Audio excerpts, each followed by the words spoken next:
Kenapa, Bu? Karena kalau lingkungan itu kan yang utamanya kita itu harus bersih. Mulai dari anak-anak saja kita harus latih supaya dia belajar untuk bersih untuk dirinya, terutama ya dengan untuk lingkungannya. Terus selama ini Ibu melihat lingkungan di sekitar Ibu bagaimana, Bu? Sudah ada pengaturan atau bagaimana? Kalau lingkungan di sekitar sini sih bersih, sampah-sampah kayaknya di pinggir jalan itu enggak ada karena bak-bak sampahnya banyak ya di kompleks ini. Jadi kebersihan itu bagus kalau di sini.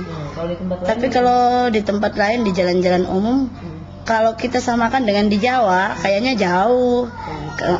Karena kalau di Jawa itu, misalkan di Jogja atau di Solo itu kan bersih ya, kayak Cilacap itu bersih betul. Jadi dari manusia sendiri sudah tidak mau membuang sampah di sembarang tempat. Bak-bak sampahnya yang di pinggir jalan itu harusnya mungkin diperbanyak. Terus seperti pembuangan airnya ya, selokan-selokannya itu harus sering-sering dibersihkan. Karena itu yang membuat sering banjir macet kan, airnya di situ di depan-depan, terutama di pertokoan itu, depan-depan ruko-ruko. Dengan pemimpin yang pro lingkungan. kenapa, Pak? Karena kalau kita mempunyai pemimpin yang pro lingkungan, otomatis setiapnya daerah ini jadi teratur, bersih, dan indah dan nyaman.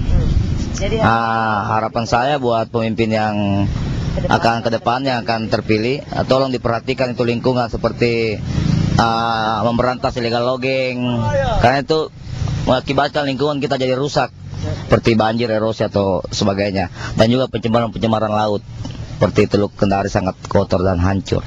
Ya, sebenarnya kalau kita berbicara setuju dan tidak setujunya, itu dilihat dari sistem kehidupan kita. Saya melihatnya dari sistem. Karena apa? Yang hari ini kalau kita melihat itu, asasnya kan demokrasi, gitu kan? Dan orang bisa berpendapat semaunya kan? Misalnya, oke, saya misalnya pemimpin, misalnya seorang pemimpin, satu figur misalnya, dia melihat pro yang per lingkungan. Tetapi di sisi lain, figur yang lain juga kan akan berbeda juga. Misalnya dia akan melihat dari sisi kemiskinan, pendidikan yang banyak faktor, ya? Iya, banyak faktor. Karena yang namanya pemimpin itu tidak hanya dia lihat dari faktor lingkungan saja, tetapi banyak faktor yang menyebabkan kita hari ini mundur kan. Sudah 9 tahun reformasi, tidak ada perubahan yang signifikan terhadap bangsa ini. Ya, setuju dong. Kenapa?